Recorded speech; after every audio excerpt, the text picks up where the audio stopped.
Vamos de Mulheres à Sexta, 16 de novembro, mais uma live, né, e hoje com uma pessoa super especial, porque a gente sempre tem falado dos técnicos e tem falado dos técnicos que também são professores e dos técnicos que foram atletas, né. Então essa é uma live muito especial por esse sentido, porque traz essa visão pedagógica do ensino do basquete, traz a escolha profissional de uma pessoa por ser técnica e ser também ter sido atleta.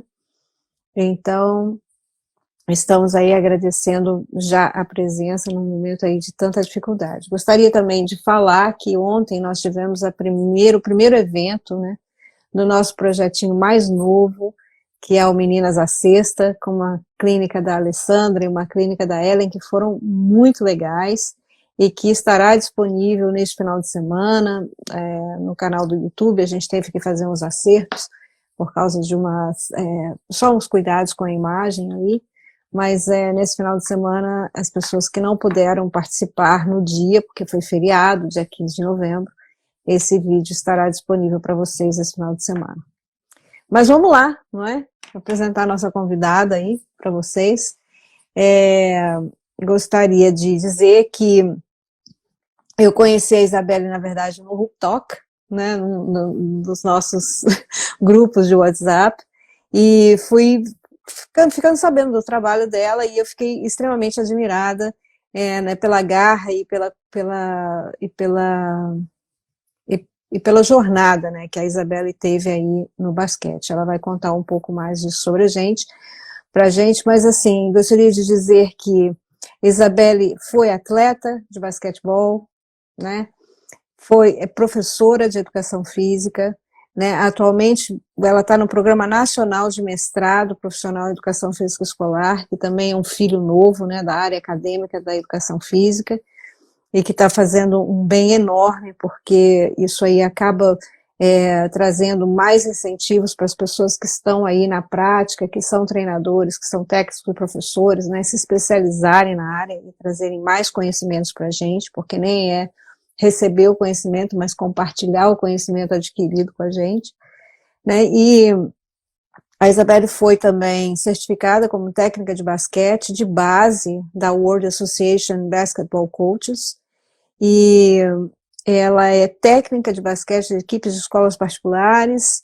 e também trabalha na Federação de Basquete do Distrito Federal na arbitragem como cronometrista, apontadora, como técnica da seleção sub-15 e, mais recentemente, como coordenadora dos Jogos Escolares, é isso? É isso. Tudo bem? Tudo, bem-vinda. Né? Bem-vinda, Isabelle. Primeiro eu queria agradecer, né, o convite. O seu convite foi feito numa hora que eu estava lá no GEBS, eu estava na quadra, ao lado da quadra, assistindo os jogos da equipe que foi representar o Distrito Federal, a equipe do SED 15 de Taguatinga, né, que foi representar no masculino lá no GEBS, quando eu recebi o seu contato. Queria agradecer o espaço, né, a oportunidade, que é sempre muito importante a gente estar falando do esporte feminino e principalmente do esporte que a gente ama, né, que é o basquete, que a gente escolheu para trabalhar, né. Falar um pouquinho da minha trajetória aí, é isso que você falou mesmo, eu comecei jogando, um dia eu era uma garotinha jogando na quadra lá do vizinhança, e vendo minhas professoras, a Maria Fernandes, que foi minha primeira professora, e a Lúcia Costa, eu tive aquela primeira inspiração para ser professora, né? Eu sou filha de professora minha mãe é professora de jardim de infância, né? Ela era professora de jardim de infância, e eu vendo as minhas técnicas de basquete, eu acho que juntou as duas coisas, e aí eu resolvi fazer faculdade de educação física, né? Muito a contragosto da família, né, porque eu passei para direito, ao mesmo tempo que eu passei para educação física, eu passei para direito numa faculdade particular, e no final que meu pai estudou, e aí eu larguei essa faculdade e fui fazer educação física, né, mas deu tudo certo. Aos 19 anos eu já tinha começado como técnica, né, e o meu começo como técnica foi interessante pelo seguinte: eu estudava numa escola de ensino fundamental, uma escola paroquial, e nunca tinha equipe de basquete feminino, sempre era só equipe de voleibol. E eu sempre tentava o vôlei, eu queria fazer parte de alguma equipe esportiva, eu sempre tentava o voleibol, só que todo ano eu era cortada, porque eu jogava vôlei muito mal. E no Uhum. último ano, o professor do masculino montou um time de basquete, no último ano que eu estava, na época era a oitava série. E aí eu pedi para o professor para treinar com os meninos, o professor abriu a sessão e deixou que eu treinasse com os meninos, só que daí eu não podia competir, jogar nada, né? No ano seguinte que eu mudei de escola, eu conheci uma menina que jogava no vizinhança. E ela me Uhum. fez o convite para ir conhecer a vizinhança, para ir jogar lá, e aí não teve jeito. Aí eu comecei a jogar com a Maria, depois com Uhum. a Lúcia, depois passei pela ZEF, por outros times, seleção universitária, e escolhi, fiz essa opção de ser professora, né? E aí Uhum. foi uma longa caminhada, e eu voltei com um projeto para essa escola onde eu estudava, para essa escola de ensino fundamental. Eu retornei para ela com um projeto de basquete, de iniciação esportiva. E aí a gente implementou esse projeto lá, nessa escola, Escola Paroquial Santo Antônio, implementamos o projeto, aquela coisa, vai aos pouquinhos, no começo eu tinha só um time masculino, aí comecei com o feminino, aí fui descendo as categorias até chegar no mini para formar uma base legal. E com esse trabalho de base, a gente conseguiu uns resultados legais lá, que foi a vitória aqui nos Jogos Regionais, né, do Distrito Uhum. Federal, para poder jogar as Olimpíadas Escolares na época, né, que na época não tinha o JEBs, eram Uhum. Olimpíadas Escolares, que foram Isso. realizadas em Poços de Caldas, né, e aí esse é o comecinho da história. Aham. E quando você era criança, você tinha essa paixão pelo voleibol, né? Mas aí, como você diz, você nunca era escolhida e você ia, né, mandava você quer dizer, mandaram você para o basquete, graças a Deus, né? Você virou a treinadora que você é, não é? Mas o que te manteve jogando basquete? Porque eu estou fazendo essa pergunta para você e tenho feito essa pergunta para todas as pessoas que vêm aqui, né? Porque é o seguinte, existe na faixa etária de 12 a 14 anos, é quando as meninas elas param de fazer atividade física, né? Ou porque elas não se sentem adequadas, ou porque tem várias respostas, né? Ou porque elas querem outras coisas, ou porque os pais querem que elas trabalhem, ou porque os pais querem que estude e tal. O que te manteve no basquete? O basquete, para mim, ele teve toda a questão da identidade, né? Eu me Uhum, identifiquei com o basquete. Na época, era os anos 90, né? Teve a seleção do Dream Team, então eu fui me identificando com todo aquele universo do basquete, fui tendo um reforço positivo dentro do clube também. Eu comecei a andar com amigos que tinham o mesmo pensamento, o mesmo gosto, e eu acho que o esporte nessa faixa etária, a gente que trabalha dando aula, não é só ensinar, é criar essa identidade, esse pertencimento à equipe. Quando eu entrei no uhum, Vizinhança, eu me senti pertencendo a alguma coisa, eu senti uma coisa maior até que o basquete. E a partir daí fui construindo essa minha identidade até pessoal, né, ao uhum, redor da modalidade do basquete. Eu acho que o esporte ele tem essa característica, né? E uma coisa que está me uhum, interessando também é essa mesma pergunta, sabe, Cláudia? Essa inquietação que você tem é a mesma inquietação que eu estou no mestrado, né? O meu uhum. tema da minha pesquisa é sobre engajamento e permanência de meninas no basquete escolar. Olha Eu que acho que beleza! eu acho que esse tema é um tema pertinente, atual, né? Que Uhum, vai dar o norte para os próximos anos para na nossa profissão. Principalmente a sim, gente que, né, que gosta de trabalhar com a base, que gosta vamos dizer assim, ter o máximo de alunos, tá ali na boca do funil, vamos dizer assim, sim, né? uhum, E esse engajamento e essa permanência, o porquê que as meninas continuam, né? O porquê que elas saem, eu acho que a gente já tem algumas ideias do porquê que elas saem. Mas o porquê que elas aham, permanecem, que eu acho que a gente tem que descobrir realmente e começar a trabalhar em cima disso, fazer metodologias, trabalhar com abordagens pedagógicas que a gente uhum. consiga atingir e manter. A gente tem que E manter. A gente manter. até falou, quando a gente consegue, a menina gosta quando dá 12, 14 anos. É impressionante como elas vão saindo, né? E às vezes Uhum. não troca por outra modalidade, simplesmente param de fazer o Você vê. esporte, né? Exatamente. E aí você tem essa coisa do peer pressure, né, que a gente chama, né, que são os amiguinhos pressionando para fazer outras coisas.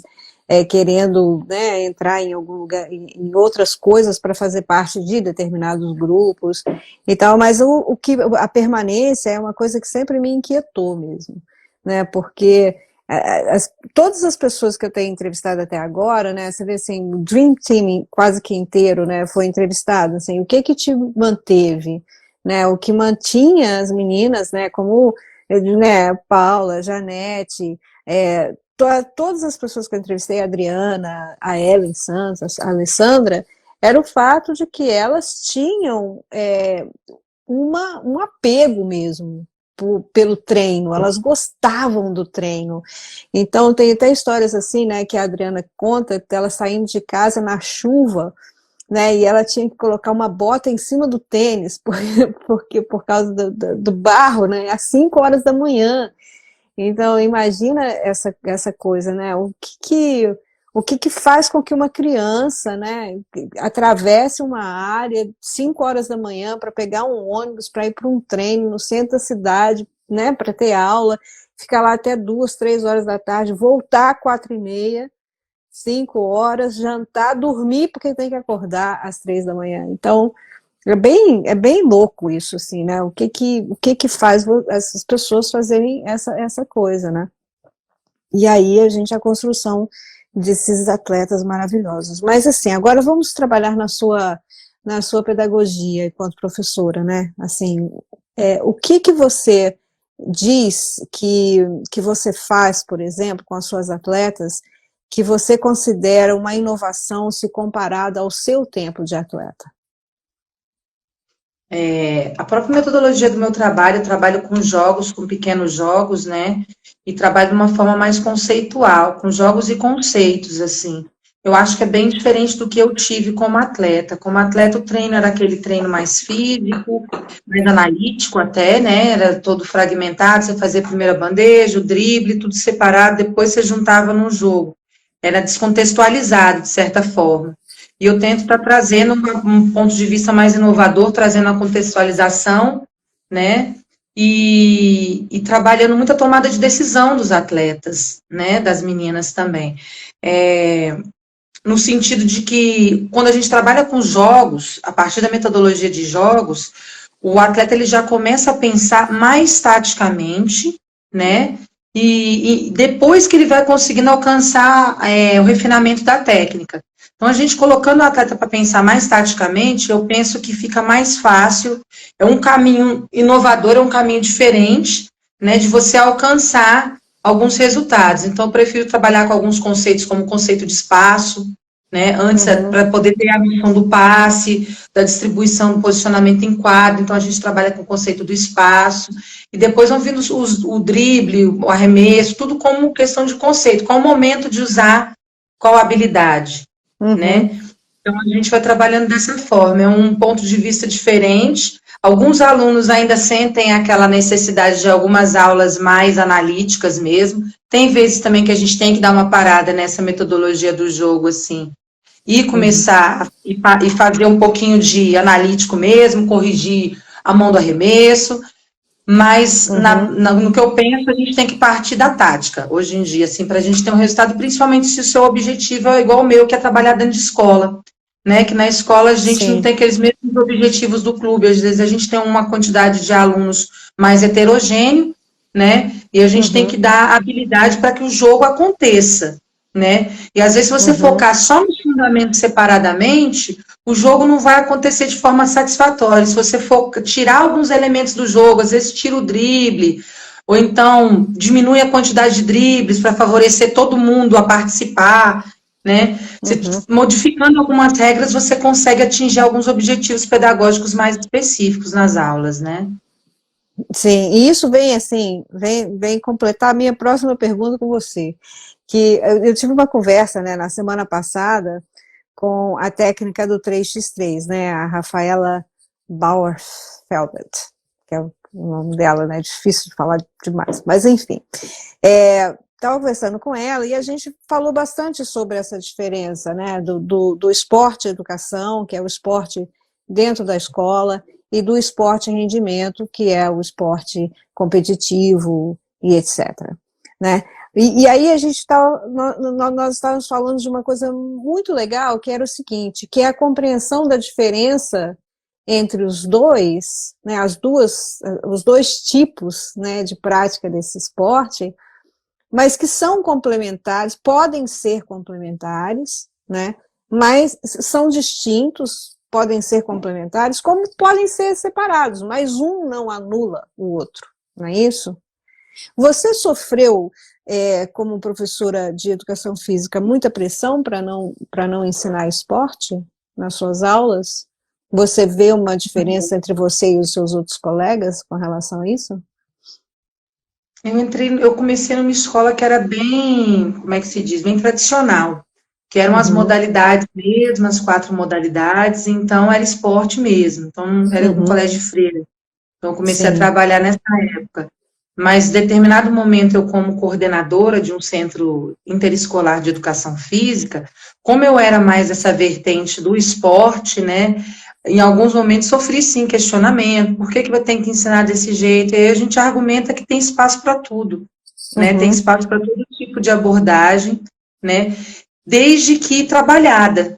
O que não dá para acontecer é o rola-bola, né, deixar os alunos fazerem o que quiserem e a aula de educação física acabar tomando esse caráter de recreação, de tempo livre, que acaba desmoralizando o próprio professor de educação física dentro do currículo, dentro da escola, né? Sim. Então, assim, a gente tem que saber o que a gente está entrando na sala, o que a gente vai fazer. A nossa sala é a quadra, né? Então, quando a gente entra na quadra, a gente tem que ter um planejamento alinhado, né, alinhado com o currículo, então não adianta você querer ser muito inovador e, de repente, não estar fazendo o que tem que ser feito, não estar conseguindo alcançar aqueles objetivos que você se propôs no seu planejamento, né? Então, assim, você tem que ter um equilíbrio e o esporte, ele tem espaço na escola. Eu acho que ele tem espaço na escola pelo seguinte, a escola é um lugar por onde todo mundo passa, né? Eu acho que teria que ter mais projetos esportivos extracurriculares no contraturno, né? Que abarcassem toda essa diversidade de esportes que a gente tem, né? A gente está no país do futebol, né? Então, qualquer modalidade que você vá trabalhar que não seja o futebol é uma coisa complexa. Se for do feminino, você multiplica por 2, eleva ao quadrado, porque vai ser bem complicado. Então, é basicamente isso. Eu trabalho num bairro onde eu sou cercada de escolinhas de futebol, né, de futsal, de futebol de campo, né, são várias, vivem lotadas. Então, para conseguir pescar os meus alunos no meio desse universo e fazer a permanência, manter o engajamento, é um desafio diário. No Brasil, a gente trabalhar com esporte que não seja futebol já é um desafio, né? E o feminino, é isso que você falou, quando dá 12 anos, o foco vai saindo, né? Os amigos começam a tirar do foco e aí a gente vai fica difícil a gente ter o poder de convencimento, de pertencimento. E é aí que eu acho que tem que entrar o esporte na escola. Tem que entrar o esporte na escola, de alguma forma que a gente ainda precisa aprimorar o pensamento, tá? De alguma forma dentro do currículo, porque eu acho que é uma coisa também emergente essa questão. Além disso, a questão da saúde, né?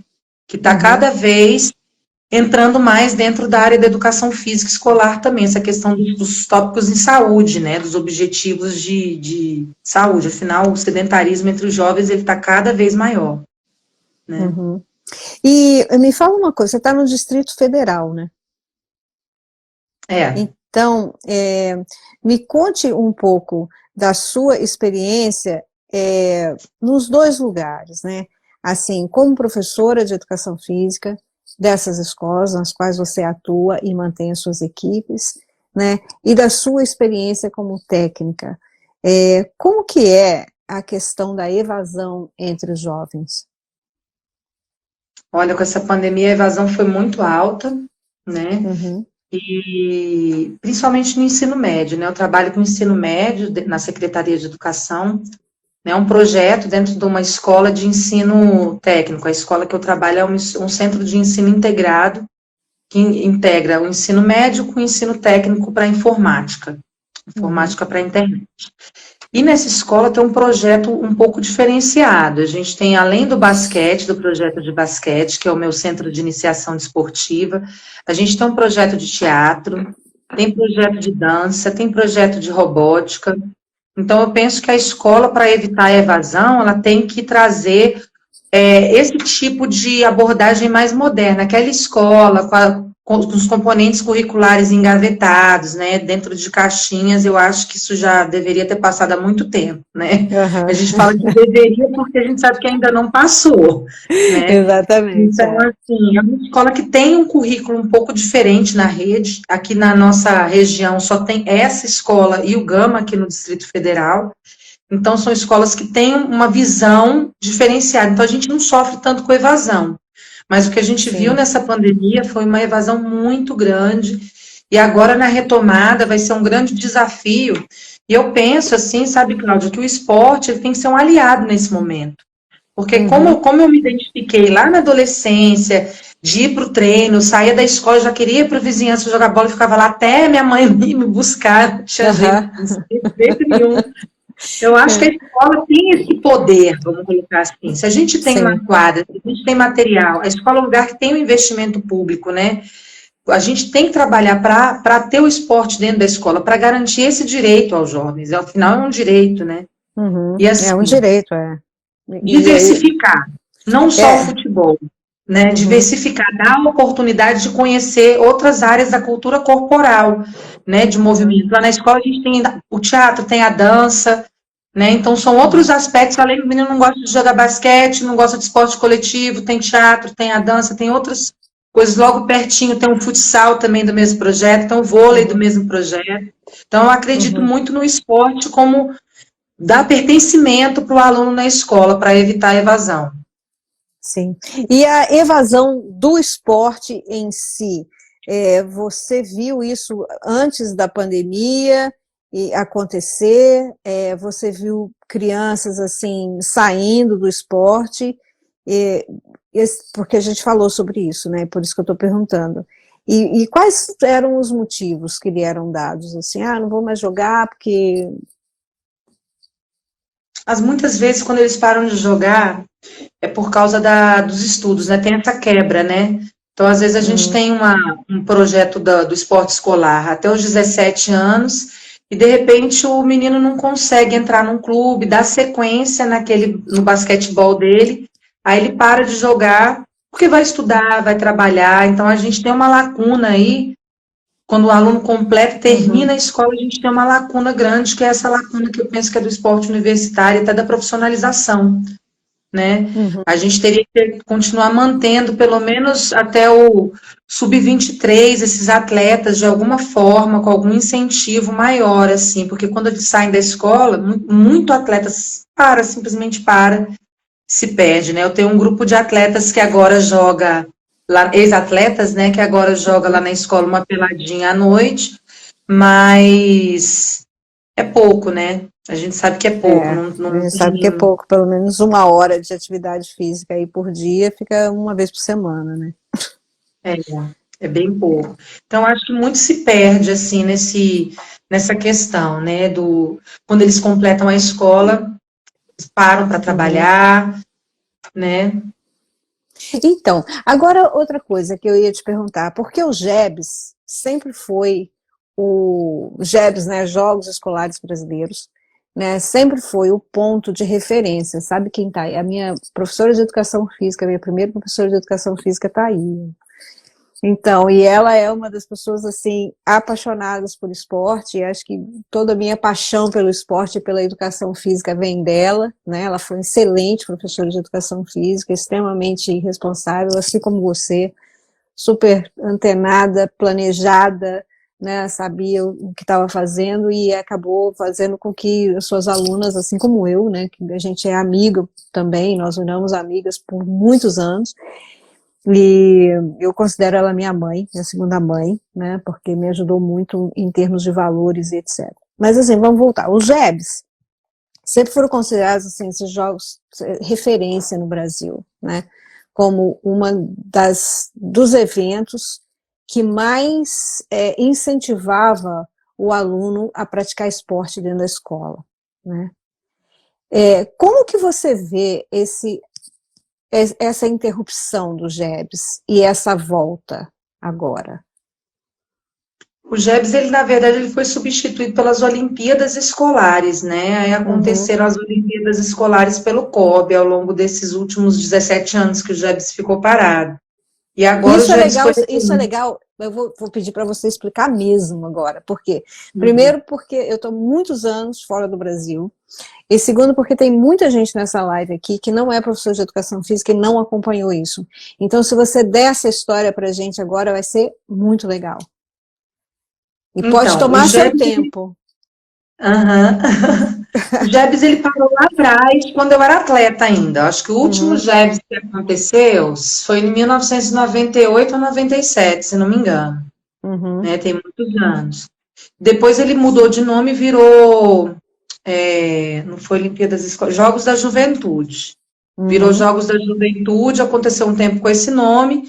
Depois virou Olimpíadas Escolares, que foi quando eu tive a oportunidade de participar com a equipe uma equipe masculina aqui da cidade na categoria sub-14, no infantil, foi em 2008.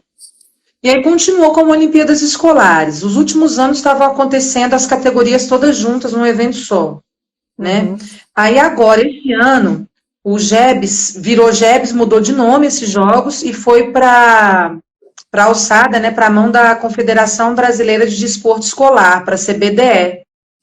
Então, saiu do COB e foi para a CBDE, né, que é um órgão do governo, né, do Ministério da Cidadania, no caso, né, da Secretaria Especial de Esporte, né, e foi o primeiro ano desse formato. Foi um formato que aconteceu, não é emergencial, né, mas estava planejado.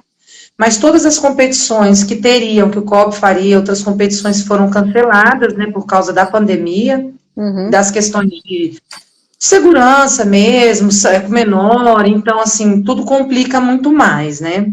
Mas os GEBs foram mantidos, a CBDE conseguiu manter, e eles aconteceram no Rio de Janeiro, agora nesse período de novembro, ou final de outubro e comecinho de novembro, durante uma semana na categoria sub-14. Na categoria de 12, 13 e 14 anos, né? Nas modalidades, o basquete ele aconteceu em Deodoro, não foi nem no Parque Olímpico, aconteceu naquele complexo da Juventude, né? Na Arena da Juventude.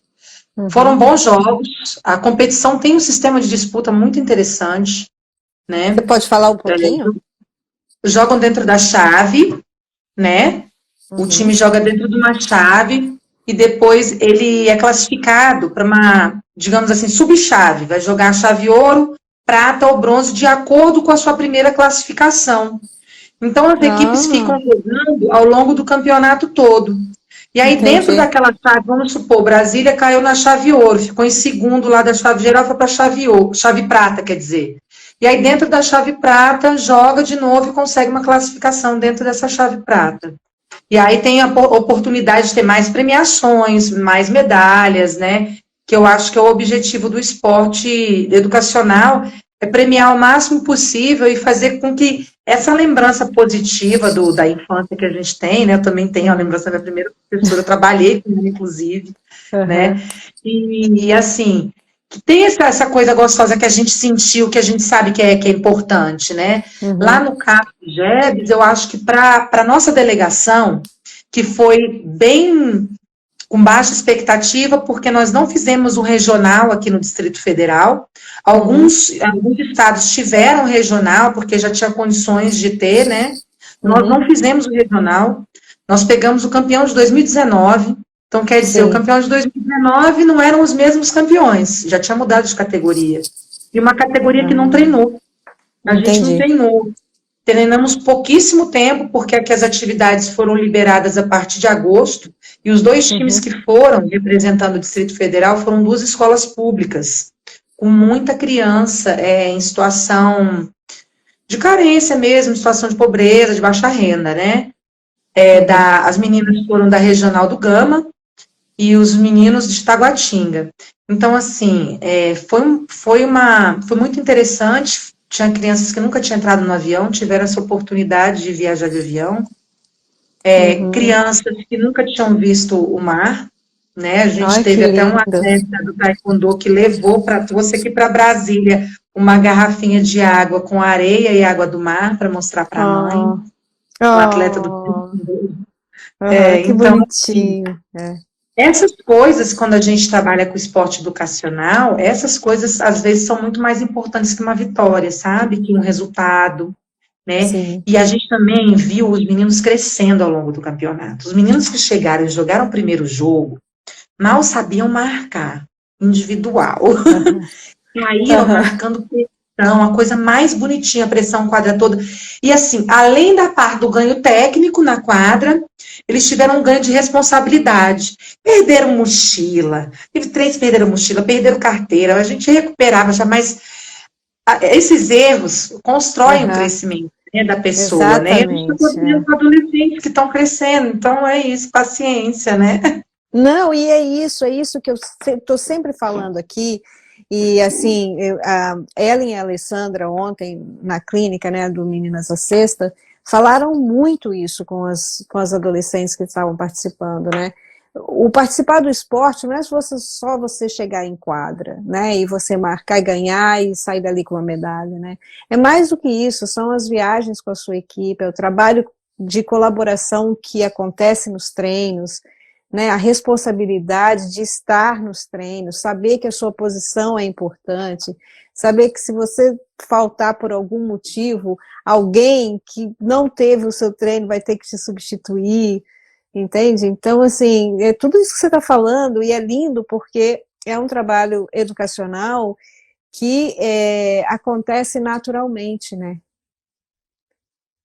Acontece naturalmente, por isso que a importância desse tipo de evento, né, de jogos assim, tanto no nível regional quanto no nível nacional, assim, nessa perspectiva, como falou a Rafaela na semana passada, né, do, do, sai do regional, vai para o nacional, sul-americano, pan-americano, mundial, e o escolar também tem essa sequência, né, então também É, muitos atletas aparecem nesse momento, né? Então já uhum, tem essa vivência já nesse momento que é uma coisa que vem dessa parte formativa, e a gente tem que pensar que é uma coisa formativa.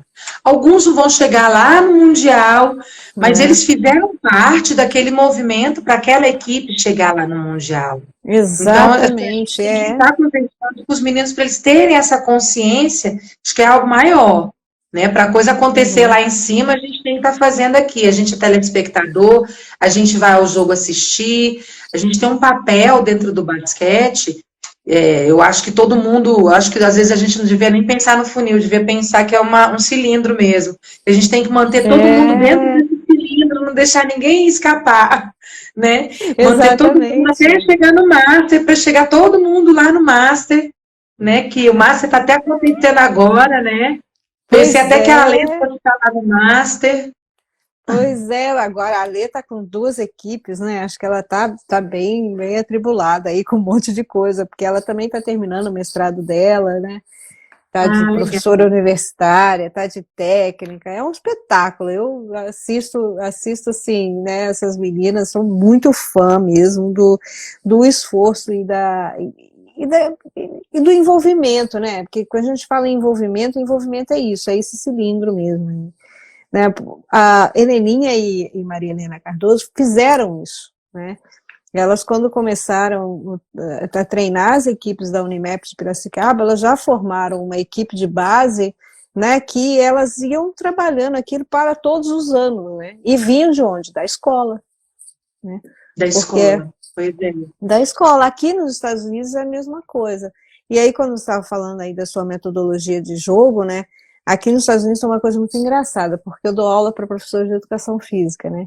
Então, quando eles estão na unidade de basquete, por exemplo, é sempre a mesma coisa, né? Hoje eu ensino drible, no final da aula eu tenho que dar um jogo envolvendo o drible. No dia seguinte eu estou ensinando passe, eu tenho que fazer um jogo envolvendo drible e passe. E assim vai durante a semana inteira. Então, quer dizer, praticamente as unidades de ensino já estão, né, prontas, né? Mas assim, o fundamento é uma coisa que pega mesmo, né?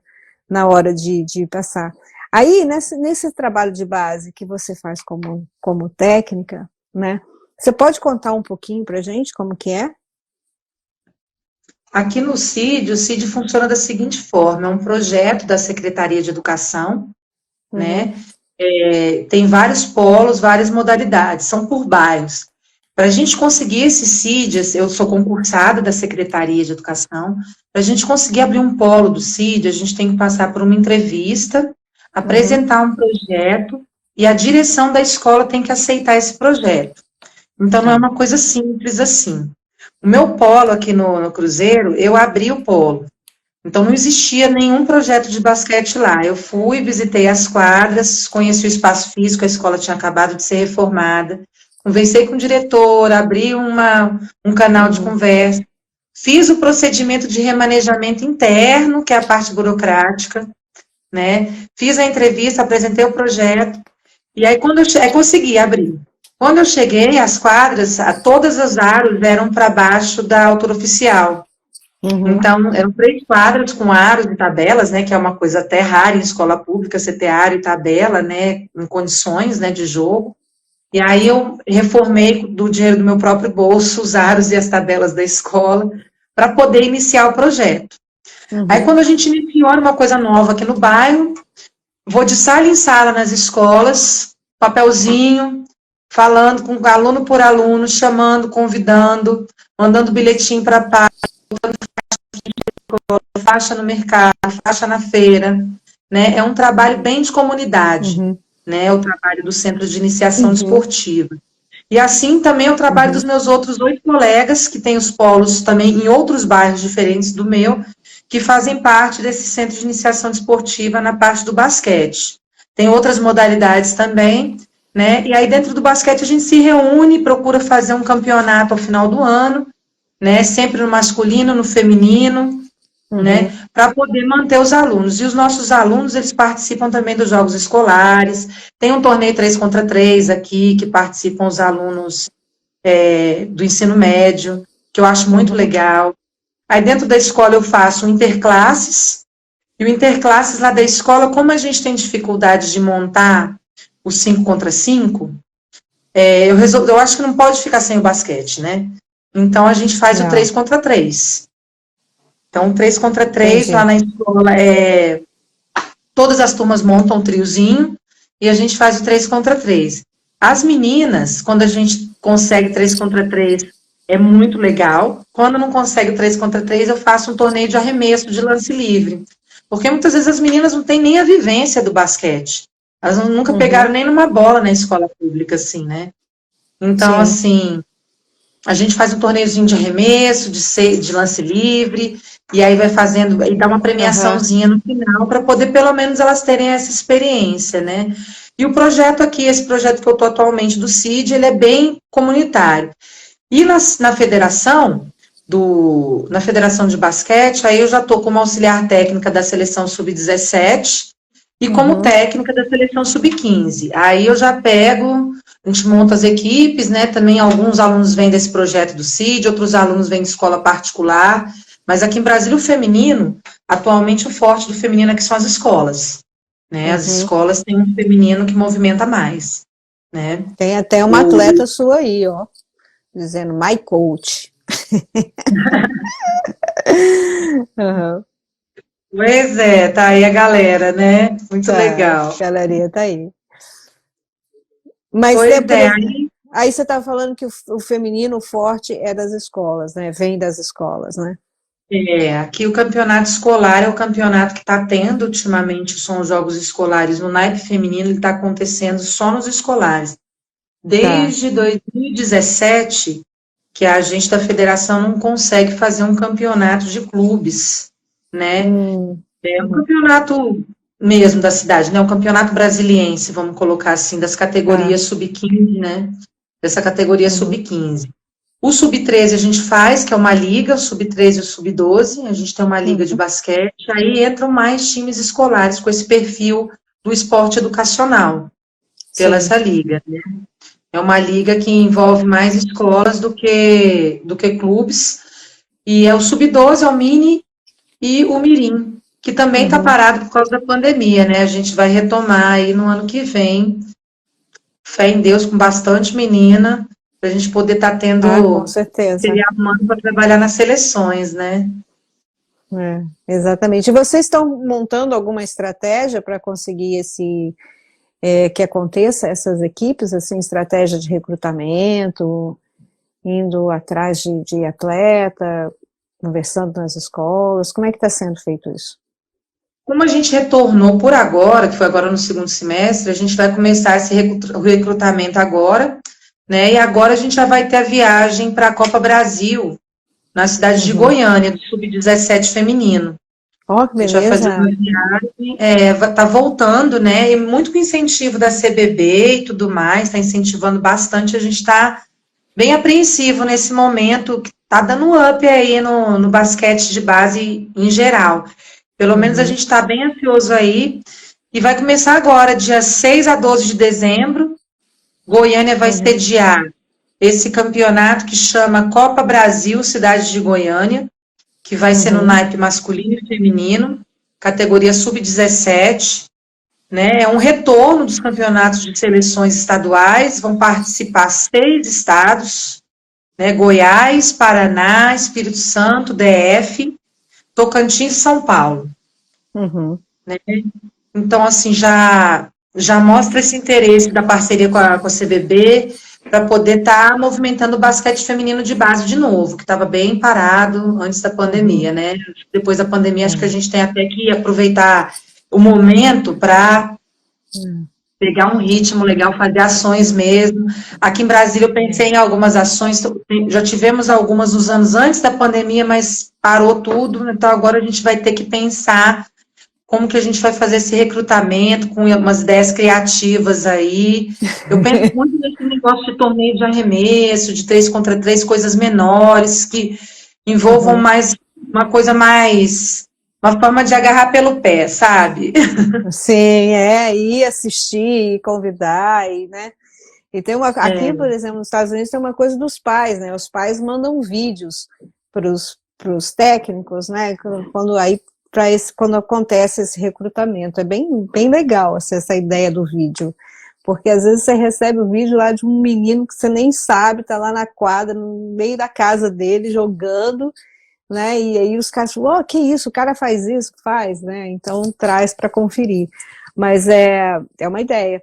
Agora, o que é legal, né, de estar voltando tudo depois do Covid agora, é que, assim, eu acho que a CBB passou um primeiro mandato se reorganizando, né?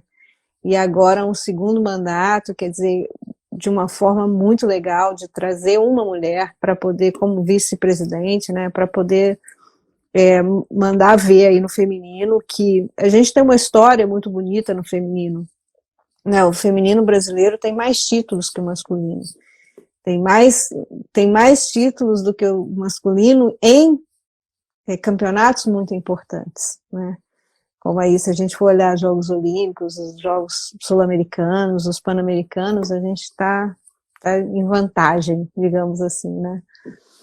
E agora, assim, a pergunta que eu vou fazer para você, que a gente está quase no final, mas é que a gente também acho que precisa ter esse outro lado, não é só você fazer, mas assim, o que é preciso? O que você acha que é preciso fazer hoje, nos dois, assim, em relação às escolas, por exemplo, né, porque você está lá atuando também nas escolas públicas, né, então, assim, o que você vê que precisaria fazer nas escolas para que essa volta ao esporte viesse de uma forma sem tanta resistência e mais, né, nesse sentido educacional, e a volta do esporte aí nos clubes? Por exemplo, não sei se você sabe, mas Belo Horizonte não tinha nenhuma equipe de clube feminino, né, de base, né, o ginástico agora que montou o primeiro time feminino, o Minas não tem, então, assim, são clubes bem importantes. Aí, se você puder dar essa perspectiva para a gente agradece. Eu acho que na escola, assim, na parte educacional, precisa de investimento em estrutura mesmo, infraestrutura e material, nessa parte escolar, porque eu acho que professor tem com vontade de trabalhar, precisa de concurso, precisa de mais material humano, mais professor de educação física, mais estrutura para aula de educação física mesmo. Agora eu estou fazendo um mestrado, estou com a oportunidade de conviver com colegas de outros estados. Eu tenho uma colega do Amapá, e ela conta que ela não tem quadra para trabalhar. Né? Então, eu vivo numa realidade aqui em Brasília, que é isso que eu te falei, uma escola integrada, super bacana, cheia de projetos. Enquanto lá no Amapá, ela está numa escola que ela não tem quadra para trabalhar. Né? E a gente está no mesmo programa de mestrado. Então, dentro do Brasil, a gente tem essa disparidade de atendimento, vamos colocar assim, que daí se já engloba a infraestrutura, a condição de transporte, que também não é fácil você chegar no local de treinamento, né? E a questão de alimentação, né? Aqui no Brasil, a gente tem aluno que vai para a escola para comer, né? Eu tenho alunos trabalho perto de um lixão, que é o maior lixão aqui da América Latina, que é o lixão da Estrutural, e eu tenho alunos que vão para a escola para comer, né? Então, assim, a gente dentro da mesma escola, a gente tem alunos aqui do bairro onde eu moro, que tem uma condição melhor, né? E alunos do lixão. E a escola, ela fica a 10 minutos do Congresso Nacional, a minha escola, né? Uau. Então, a realidade aqui é essa, e a gente tem, e o lixão é bem pertinho também. Então, a gente tem essa disparidade, eu acho que precisa de investimento mesmo, do Ministério da Educação e tudo mais, e eu acho que a gente perdeu muito com o Ministério do Esporte, não sendo mais ministério, porque acho que a gente perdeu um grande espaço ali dentro dessa parte. Morando em Brasília, não tem como não pensar nessa parte governamental, nessa parte institucional, porque isso afeta a gente vive isso, né? A gente vive isso desde sempre, né? Eu sou brasiliense, então a gente convive com a política, convive com essa coisa Essas dos interesses todas, né? mudanças todas. E a gente sabe que vem de lá o investimento, né? E é isso, investir no professor, eu penso que esse curso que eu estou fazendo do mestrado profissional é um ganho maravilhoso para os docentes, principalmente agora com a segunda turma da educação física, e está ampliando a quantidade de vagas. Eu sou representante discente no meu polo. Essa semana passada nós tivemos uma reunião e a coordenadora falou que tem já o projeto para ampliação, que eu acho que a formação continuada do professor, ela é necessária, não é que é importante, ela é necessária. Se você quer ser professor, você tem que estar se formando e estudando diariamente, para poder se manter atualizado, com condições de trabalhar com um certo nível de excelência, né, que a gente tem que estar sempre buscando. Como professora, você sabe do que eu estou falando, né, Cláudia? Então, sei, eu acho que falta investimento do governo mesmo, assim, das instituições, a gente fica esperando, aguardando isso, né, que você falou uma coisa interessante sobre os pais dos alunos, das crianças norte-americanas também, que tem essa cultura de apoiar, né, de mandar o vídeo do filho. Eu acho isso muito legal, que tem em outros esportes. Aqui no Brasil a gente vê isso com futebol. Se o menino não é do futebol, você não recebe um vídeo de basquete. A Carol, minha colega, falou que eu te mandei um vídeo do meu filho, mandou um vídeo do filho dela. Então, assim, a minha colega não vai receber. Né? Agora, se é um técnico do futebol lá do Flamengo, lá do Botafogo, ele recebe. Com certeza. E a outra coisa que é interessante, você está falando aí, né? Eu hoje, por exemplo, né, estava vendo aqui a escola do meu filho, eles fazem vários fundraising, né? Assim, de levantar fundos para todos os eventos que ele faz. Você paga a mensalidade da escola, mas a escola ainda pede dinheiro para fazer outras coisas, entende? Então, é uma coisa que eu vejo no Brasil que às vezes ainda não. As pessoas ainda não tiveram essa belíssima ideia, assim, né? Vamos fazer um levantamento de fundos aqui, vamos fazer uma feijoada, tem escola que faz, né? Feijoada, gincana, reúne os pais, faz bingo. Aqui tem um negócio que eles chamam de leilão. Então, os pais, as pessoas, os avós, os tios, os vizinhos, eles dão peças de casa para serem leiloadas, né? Então, às vezes, uma colcha que você nunca usou, está dentro do plástico, vai lá, é para leilão. E com isso, eles arrumam muito dinheiro para fazer muita coisa, entendeu?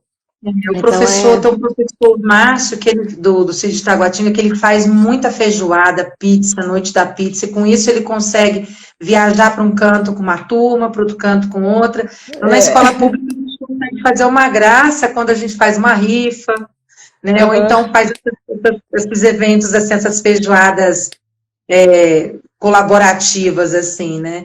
E isso é muito legal. Isso é uma iniciativa bem legal mesmo. É bem legal, sim. Agora, tem umas perguntas para você aqui, eu vou puxar agora, da Glaze. Ah, não, são comentários também, ó. Tem a Glaze Mariano que diz: parabéns pelo trabalho, Beli, as mulheres vão dominar o basquete feminino. A Essa é a Regina ideia. Medic, a Regina Medic Souza diz: precisamos de mais gestoras esportivas no basquete.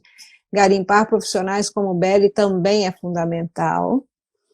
E tem seu ex-aluno aqui, um ex-aluno seu, diz que até eu acho que eu chamei ele de aluno, pensei que era. Diz: a Beli faz milagres como técnica, né? A Cleide pergunta para você: qual é a expectativa pós-pandemia? Como ter visibilidades e massificação no basquete? Eu tenho muita expectativa, estou com as expectativas bem altas. Eu estou percebendo agora, com esse apoio da CBB, que nem a Cláudia estava falando, né? O primeiro foi para organizar a casa, agora já está começando a ter esse incentivo do retorno dos campeonatos de seleções, né? Esse campeonato mesmo que vai acontecer em dezembro, ele não acontecia desde 2015, por exemplo. Então, eu já estou vendo isso como uma coisa de visibilidade, de massificação, porque, afinal de contas, é um campeonato de seleções estaduais, né? O atleta, eu acho que ele vai treinar se ele tiver alguma coisa mais para frente. Ah, elas viajam, né? A viagem sempre tem aquele atrativo. Não, vamos treinar aqui, que se a gente ganhar aqui, a gente viaja para jogar lá em Goiânia, olha que legal. Então, eu acho que tem que ter essa movimentação. Nossa, quando eu era adolescente, eu amava uma viagem que tinha para Franca todo ano. E aí a gente treinava para aquela viagem de Franca, né? Ou então para pegar uma seleção, e aí você sabia que você ia viajar, né? Então, eu penso que esses campeonatos de seleções estaduais, essa movimentação que se faz quando você tem campeonato de seleção dentro do seu estado, dentro da sua região, né? No caso aqui vai ser um regional, né? Eu acho que isso já fomenta bastante o esporte e facilita o nosso trabalho no dia a dia. Porque a gente falou, se você treinar, você pode jogar lá. Então, é essa moeda de troca que a gente vai ter com o nosso aluno lá do Mini, para quando ele chegar no Sub-17, ele ainda está lá motivado, né? São as viagens, são os intercâmbios, né? Exatamente. Ô, Isabel, tem alguma coisa que eu não falei que você gostaria de divulgar sobre o seu trabalho? Você gostaria de compartilhar conosco das coisas maravilhosas que você vem fazendo por aí? Eu acho que eu toquei em... Não, Cláudia. Não, falei tudo. Eu queria agradecer muito o que você faz pelo basquete feminino, né? Principalmente o documentário, e manter toda essa atividade, que não é fácil você manter toda essa atividade semanal. Semana passada a entrevista com a Rafaela foi incrível, adorei, aprendi muito, né? Então, assim, é um trabalho muito importante para a gente, motiva a gente a continuar, né? Dá um espaço para a gente mostrar o nosso trabalho e motiva a gente a continuar, porque a gente sabe que a gente está com parceiras ao lado, mesmo distante, mesmo aí tão longe, com parceiras ao lado para caminhar junto no objetivo do basquete feminino dominar o mundo, né? O mundo esportivo, pelo menos. Exatamente. Porque o negócio é o seguinte, assim, acho legal, muito obrigada, assim, né? Agora eu estou aprendendo a agradecer mesmo, né? Os agradecimentos e os elogios. Mas o basquete feminino brasileiro tem uma história muito bonita, não é? E a gente fica batendo aí numa tecla do futebol e esquecendo que nós, pelas mulheres no basquetebol feminino, tivemos uma representação e uma supremacia no esporte nunca alcançada no Brasil por nenhum outro esporte, nem masculino, né? O fato, eu sempre digo isso, como as coisas, estou sempre falando isso nas lives, para que as pessoas tomem consciência disso, né? Você ganhar uma medalha nos Jogos Olímpicos é o auge da sua carreira, mas ser um país, um time escolhido para colocar uma modalidade nos Jogos Olímpicos É muita coisa, é muito importante. Tem, assim, você pegar delegações do Comitê Olímpico Internacional votarem o Brasil, o país mais técnico do mundo, o melhor time do mundo, para jogar contra o time mais forte, mais alto, que era a Tchecoslováquia na época, né? E o Brasil fazer parte dessa campanha e ganhar 3 jogos contra a Tchecoslováquia em solo europeu e ninguém saber dessa história, eu acho um crime. É verdade. Entende? É um Como crime. as nossas histórias das mulheres no esporte, como elas ficam esquecidas, né? E no Pois basquete é, você resgatou pra gente essas histórias, Cláudio. Foi muito bom isso. pois é. E a gente agora tem que resgatar isso com essas gerações que estão entrando. Né? Por isso Com que ontem foi certeza. muito legal que as meninas de Paraguaçu, que é uma equipe sub-12, né, que estava treinando em quadra com um telão assim, né? Elas vieram fazer perguntas para a Alessandra e para a Ellen. Imagina você aí no Distrito Federal com 11 anos de idade, tendo aula com a Magic Paula. Ou tendo a Magic Paula falando com você, né? E aí tendo uma Alessandra falando com você, uma Ellen vindo assim, falando para você, olha, é assim que eu driblo, porque a Ellen é super conhecida pelo drible, né? E pela posição em quadra, e etc. Assim, essas pessoas conversando com você, olha que legal isso. E é isso sim que eu acho que é rico no trabalho do Mulheres à Sexta e que a gente tem trabalhado muito, né? Que é levar vocês que chegaram a um nível de carreira excelente, em contato com crianças e adolescentes, para que essas se inspirem, né? E se sintam empoderados, digamos assim, por fazer parte de uma história de um esporte tão vitorioso. Sempre foi essa a minha intenção com esse trabalho, que é trazer a história de vocês para o mundo, né? E eu só tenho a agradecer o trabalho que você faz aí no Distrito Federal, porque é um trabalho importantíssimo, um trabalho reconhecidíssimo. Muitas pessoas me falaram de você. E aí, quando eu vi o Obrigada. seu nome lá, eu falei, achei! Porque eu fico procurando as pessoas, acabo não achando. Aí, de repente, o universo me manda as pessoas. E aquele dia que você postou aquela foto foi fantástico. Muito obrigada. Muito Eu que obrigada mesmo. agradeço o convite, agradeço muito essa participação e o espaço, tá? Tá, muito obrigada a você. E eu te convido para a semana que vem assistir Mulheres à Sexta, porque a nossa live semana que vem será com Damires Dantas. Ai, É a show. nossa atleta aí, nossa atleta que está aqui na WNBA. Ela vai fazer parte da nossa live. Vai ser um pouco mais tarde, vai ser às 19 horas, porque ela ainda está treinando, então às 6 fica meio apertado, mas às 19 horas ela estará aqui conosco.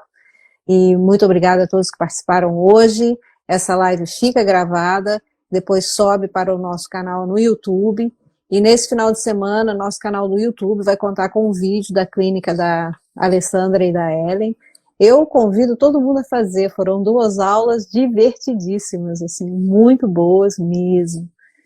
Então, espero vocês até semana que vem. Abraço a todo mundo. Tchau, tchau. Obrigada, pessoal. Obrigada, Cláudia.